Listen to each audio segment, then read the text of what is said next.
10 geography class. In today's class we are going to discuss chapter number 2, which is forest and wildlife resources, and today's session will be session number 3. So the destruction of forest and wildlife is not just a biological issue. The biological loss is strongly correlated with the loss of cultural diversity. जो destruction है forest और wildlife का, वो केवल एक biological issue नहीं है, वो ऐसा नहीं है कि केवल biologically हमको effect करता है, but उसके जो destruction है forest and wildlife का, वो जो है वो strongly हमारे loss of cultural diversity से भी strongly correlated है, and how this is strongly correlated with the loss of cultural diversity, that we are going to discuss in upcoming slides. Such losses have increasingly marginalized and impoverished many indigenous and other forest dependent communities who directly depend on various components of the forest and wildlife for food, drink, medicine, culture, spirituality, etc. So we might not even think कि and we might not even be able to imagine कि कितने सारे लोग जो हैं वो forest and wildlife पे dependent रहते हैं for various kinds of their needs. वो जो food है उसके लिए dependent रहते हैं forest and wildlife पे, and also drink, medicine, बहुत सारी जो medicines हैं वो wildlife में रहती हैं, forest में मिलती हैं. तो बहुत सारी ऐसी चीज़ें हैं जो हमको फॉरेस्ट एंड वाइल्ड लाइफ से मिलती हैं. If we are destructing all those forest and wildlife को अगर हम लोग इतना ज़्यादा डिस्ट्रक्ट कर रहे हैं तो we are also losing out on all those things. अगर हम लोग बात करें बच्चों की, अगर पुराने ज़माने में जो वैद्य लोग होते थे वो सारी जो नेचुरल जो मेडिसिन्स हैं उनको यूज़ करते थे, जो मेडिसिनल प्लांट्स हैं उनको यूज़ किया जाता था. एंड आज भी हम देखते हैं बहुत सारी ऐसी मेडिसिन्स हैं जो अवेलेबल हैं और जिनके साइड इफ़ेक्ट नहीं है, और जो नेचुरोपैथी है वो सारी चीज़ें they are all coming from जो फॉरेस्ट हैं वहाँ पे होती हैं. कुछ ऐसे जगह हैं जो जहाँ पे वो बहुत रेयर जो मेडिसिन्स हैं वो मिलती हैं प्लांट के फॉर्म में, एंड अगर हम लोग उनको डिस्ट्रॉय कर रहे हैं then we are never going to get them back. तो वी माइट नॉट इमेजिन कि किस तरीके से ये जो सारा जो वाइल्ड लाइफ है और फॉरेस्ट है उस पर कितने सारे जो कम्युनिटीज़ हैं वो उस पर डिपेंडेंट रहते हैं. फॉरेस्ट डिपेंडेंट कम्युनिटीज़ होती हैं जिनकी पूरी life is dependent on the forest जहाँ पे वो रहते हैं. सो ये जो सारी चीज़ें हैं देर बहुत सारी चीज़ों को जो इफ़ेक्ट करते हैं फॉरेस्ट एंड वाइल्ड लाइफ में. बहुत सारे लोग अपना जो फूड है, ड्रिंक है, बहुत स्पिरिचुअलिटी है उसके लिए भी लोग फॉरेस्ट एंड वाइल्ड लाइफ में जाते हैं. There are so many saints जो फॉरेस्ट में जाके they meditate and all that.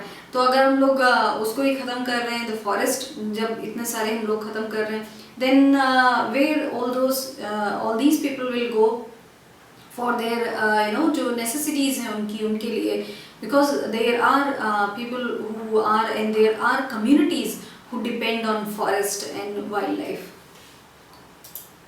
Within the poor, women are affected more than men. In many societies, women bear the major responsibility of collection of fuel, fodder, water and other basic subsistence needs.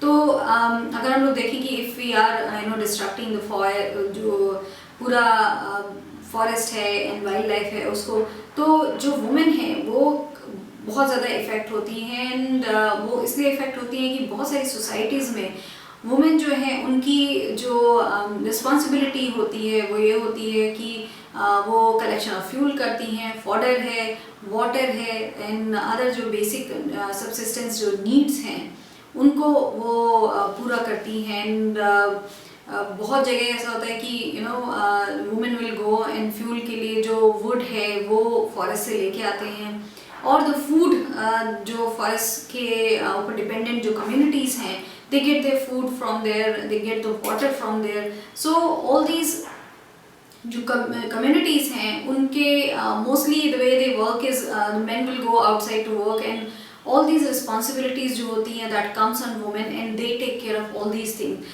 तो women जो होती हैं वो सबसे ज़्यादा effect होती हैं because then they might have to go too far. उनको बहुत ज़्यादा दूर जाना पड़े because जो उनके पास का फॉरेस्ट है we might have just हम लोगों ने उसको पूरा ही ख़त्म कर दिया हो, बिकॉज हम लोग इतना सारा फॉरेस्ट जो है उसको डिस्ट्रक्शन किया जा रहा है. So that is why the women जो हैं वो बहुत इफ़ेक्ट होती हैं, because they have to go to collect the fuel, fodder and water, all these things. They go there and do that. तो their work increases if the forest की जो ये सारी चीज़ें हैं दैट दे नीड एंड जो उनकी basic needs है ये, if that is not available there where they live, then they might have to go too far for that.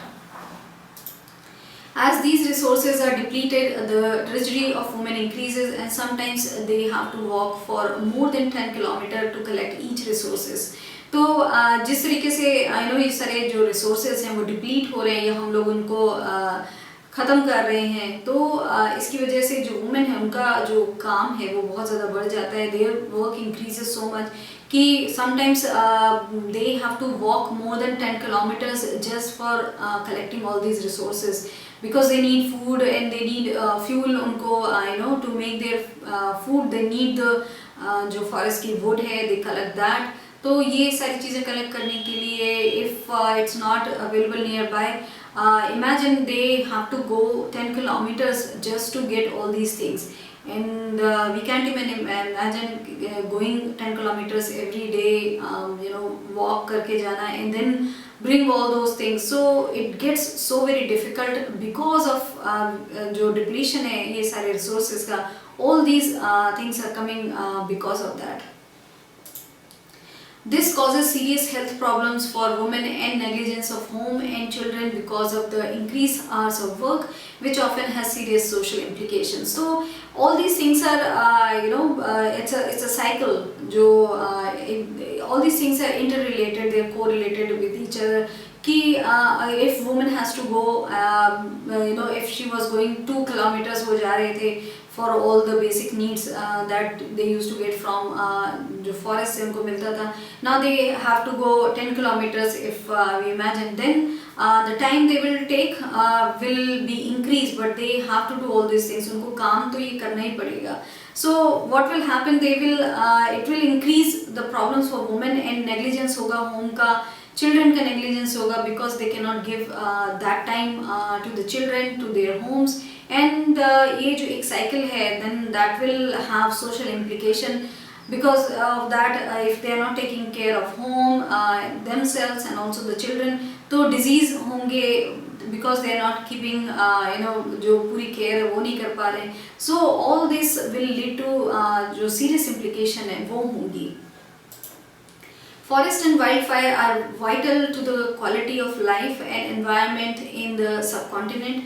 It's imperative to adopt to sound forest and wildlife conservation strategies. तो forest and wildlife जो है वो बहुत vital है for quality of life के लिए, environment के लिए बहुत ज़रूरी है कि अगर जिस स्पीड से हम लोग even जो हम लोग cities में जो जिस स्पीड से पेड़ कट रहे हैं, because of that the environment it is बहुत ही ख़राब जो impact है environment का वो हो रहा है. We might not even imagine right now, but I think we are starting to understand कि what we are doing वो हम लोग अपनी generations जो आने वाली है उनके लिए जो चीज़ें हैं that हम लोग उनके लिए ख़राब कर रहे हैं and we are depleting resources. तो it is very imperative कि हम लोग जो forest and wildlife जो conservative strategies हैं जिसे हम लोग कंजर्व कर सकें इन चीज़ों को, it's very imperative that we start doing all those strategies, we start implicating all those strategies.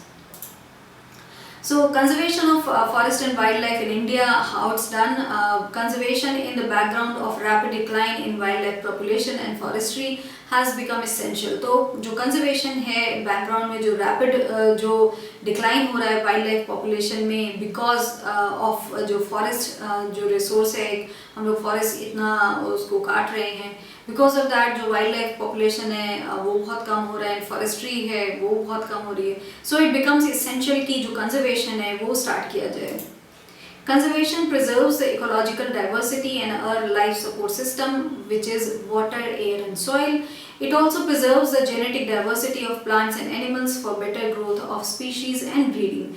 तो जो conservation है वो preserve करता है जो ecological diversity है उसको, एंड जो हमारा लाइफ सपोर्ट सिस्टम है which is water, air and soil, जो हमारा लाइफ सपोर्ट सिस्टम है, we can not live without all these things, उसको जो एक जो लाइफ सपोर्ट सिस्टम उसको बना के रखता है, इकोलॉजिकल डाइवर्सिटी है वो बनी रहती है, एंड इट ऑल्सो प्रिजर्व जो genetic diversity of plants and animals है उसको वो बनाए रखता है।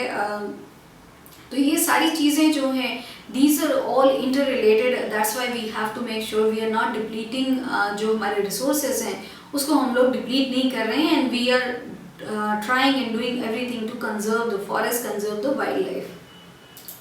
In the 1960s and 1970s, conservationists demanded a national wildlife protection program.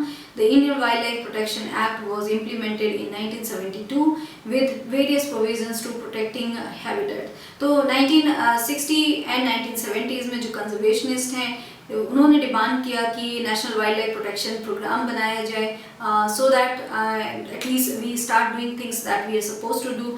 So Indian wildlife protection act है वो इम्प्लीमेंट हुआ 1972 में फाइनली, एंड उसके अंतर्गत देयर वाज वेरियस जो प्रोविजंस हैं जो हैबिटेट को प्रोटेक्शन देने के लिए, वो सारी चीज़ें we started implementing with those programmes.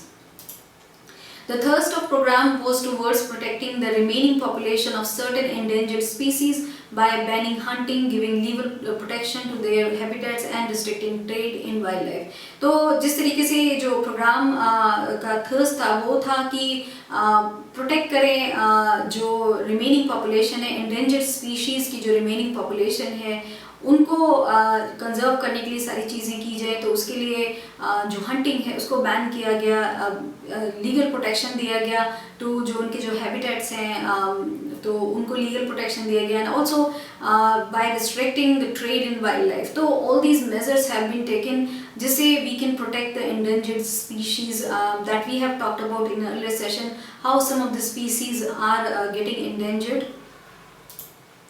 The conservation projects are now focusing on biodiversity rather than on a few of its components.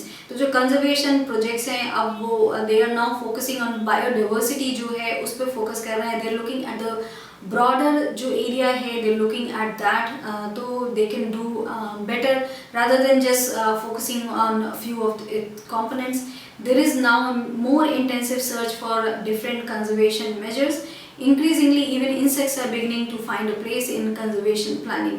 तो अब जो है now there are more जो intensive search है different conservation measures की वो की जा रही है, so that we can have the conservation measures जो broad spectrum है उसका उसमें कर सके. And also now even जो insects हैं उनको ये place मिल रहा है conservation जो planning है उसमें, because we might not even think, but even small insects, they are all part of the chain, and that is why we have to make sure कि even the small insects उसको हम लोग we are trying to conserve even those ones. In the notification under Wildlife Act of 1980 and 1986, several hundred butterflies, moths, beetles and one dragonfly have been added to the list of protected species. In 1991, for the first time, plants were also added to the list, starting with 6 species. तो जो under Wildlife Act of 1980 and 1986 है उसमें several hundred जो butterflies हैं, moths हैं, beetles हैं and one dragonfly, उन सबको जो है list of protected जो species हैं उसके अंदर डाला गया है, so that वो जो species हैं उनको legally protect किया जा सके, उनके habitats को protect किया जा सके. And also in 1991 for the first time plants को ऐड किया गया उस लिस्ट में, एंड वो स्टार्ट किया गया विद 6 प्लांट्स जो ऐड किए गए उसमें, so that we are protecting, we are trying everything to protect the chain जो इकोलॉजिकल बैलेंस है उसको बनाने के लिए, and we are looking at the broad spectrum of things की किस तरीके से we conserve all these things. So in this session we have discussed about की conservation of wildlife and forest किस तरीके से किया जाता है, what has been done and how things started, जिस तरीके से now we are looking at the broad spectrum of things to conserve our forest and also wildlife. So this is all that we have discussed in this session. Thank you.